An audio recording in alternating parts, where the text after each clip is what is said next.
Parker, Fox Sports. When your team leases a pit crew from another organization, what are the expectations as far as, you know that if they do well, that I assume you know that there's a chance you can lose them. Yeah, that's how much time we got? No, I'm just kidding. So yes, that is the case most of the time, and a case that we had been in my first 2 years at JTG. We signed on at Roush a 2-year deal with the outline, specified that we did not want our pit crew taken. We would commit for 2 years if we could, keep our guys together. We did that last year, all year long. When it came down to, towards the end of the season, we were really happy with all the guys that we had last year. We felt like our fuel guy was a little bit slower than where we needed to be at the end of last year, and so we had kind of requested a change there, but wanted to keep all of our guys intact for this season, because I feel like that chemistry is really important. When you're kind of choreographing those pit stops, and so we were really happy with all of our guys, and then end of last year. They let us know that they were changing one of our guys, and we weren't really thrilled about that, but they kind of guaranteed us that the guy that they were going to replace him with was going to be make our pit stops a lot faster, and so we started this season off, and we actually were struggling on pit road quite a bit. We kind of asked, hey, I thought this new change was going to be good, and they said, well, we actually put him on the 6th car, so we didn't actually get the one that they were going to replace, one of our guys with last year. So that was a little bit of a bummer. We did get a new guy last week going into Martinsville, and our pit stops were great. And Monday morning they took the whole team. So I hate it for my guys. Obviously went to battle with them, won Daytona with them, and felt like. We had most of them all last year as well, and just felt like we really had that good chemistry of a solid team together. And now that's kind of all mixed up and gone away. So I hate it for those guys having to switch teams. But I know a few of the guys on the team coming in that were on the 17 car, and Mike Kelly's worked with some of those guys. Obviously, from us both being over there, and they had a really good pit practice this week. I feel really confident that I know Mike Kelly can get the most out of guys, and those guys got a little chip on their shoulder, so that never hurts anything as well. And they want to show their worth and what they can do going over the wall. So, I think we'll be fine as a race team, but I do hate it for my guys that started going to battle with us last year. That's the biggest bummer, but. I think the expectation going into it was, that would not happen to us. I don't know really what all the contracts and stuff look like, but that was kind of the mindset going in, and so, I guess that's what you get when you got people that are over there running that place. So, I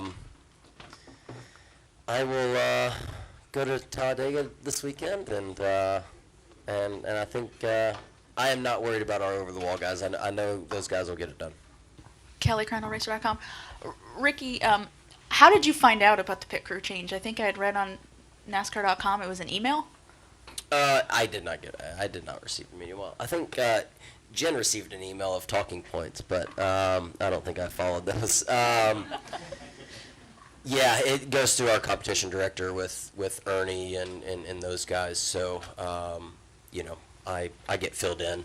Mike Kelly actually called me Monday night. He kind of waited all day Monday trying to figure out if they could change what was being done. But he called me probably 9 o'clock on Monday night. Noah Lewis, TSJ Sports. Ricky, can you talk about the importance of the chemistry with the pit crews, and then now how you plan to build the chemistry now that we're already in the season, because it's got to be an awkward situation on both sides. Yeah, I think for us and our team,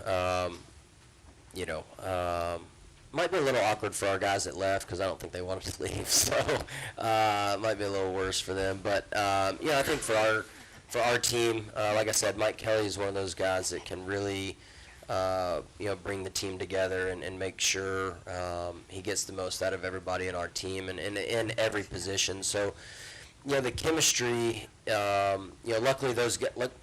At least we didn't, I guess, insert one guy and take one out or whatnot. We took the whole team's basically swapped, and so, I'm confident that, when I come in the pit box and I get stopped, those guys are going to be able to get the job done. They're not learning each other, which is a good thing. They're going to have to learn, Mike Kelly talking on the radio of what adjustments to do and kind of how we go about our business on race day. But, like I said, Mike Kelly's worked a few of those guys. A few of those guys have been on some of Mike Kelly's pit crews for a long time. The team captain over there, long-time Roush guy, and known him for a long time. And I feel really confident. He guaranteed Mike that they would be, up to par. So we're ready to rip with them. This week, the Stenhouse was critical of the pit crew swap. How do you view it as a team owner, and are you involved in those decisions at all? Yeah, well, I wish you would have talked to me if you had a problem. My phone's always open. I never got a call. I mean, check my service, make sure I got service. But no, I'm really proud of the pit crews we have at RFK. We don't just do the 6 and the 17, as you know.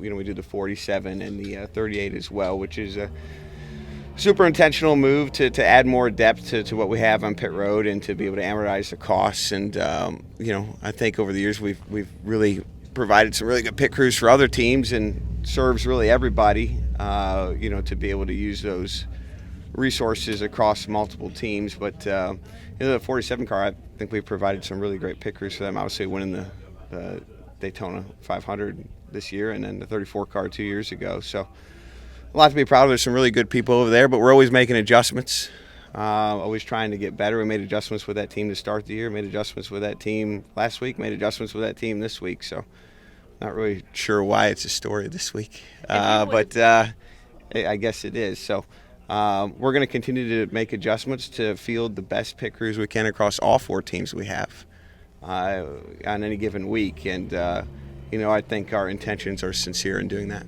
If he would have called you, what would you have, told him? Would you have said, hey, we have the right to do this? I mean, we look for the best chemistry. We look for the best matchup between teams. What would you have said? I would have told him 3 out of the 4 guys rank higher on pit road than what he had. With every objective stat that we can use to measure. So I would have said you should be thanking me for giving you a better pit crew from every measure that we have. So we're always making adjustments, looking for things that click, and whether that plays out or not is hard to tell. And his own team asked to make changes just a few weeks earlier, so I thought we were actually servicing him pretty well. But everyone's entitled to their own opinions, but whether they're factual or not. Can you speak to the chemistry between the pit crew and the driver? Obviously, they have to have strong chemistry winning the Daytona 500 this year. Yeah, there's a lot of factors that come into being good on pit road.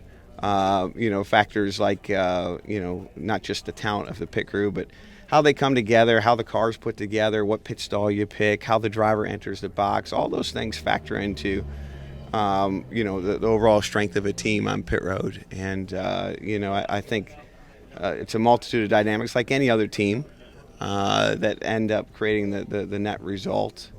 You can have a great football team, but if the coach calls plays that don't highlight the strengths of the players, it doesn't work out. So, you hope that all those things connect and gel, and when they don't, you got to be willing to make changes. What's the story this week? Because it's the nature of having an alliance, right, or leasing out a pit crew, right? And then, when you bring 4 guys from another team to one of the kind of in-house teams, and move somebody over. So is it difficult? I'm not sure why it's a story, because we made changes at the start of the year very similar, and we made changes last week before, where were we?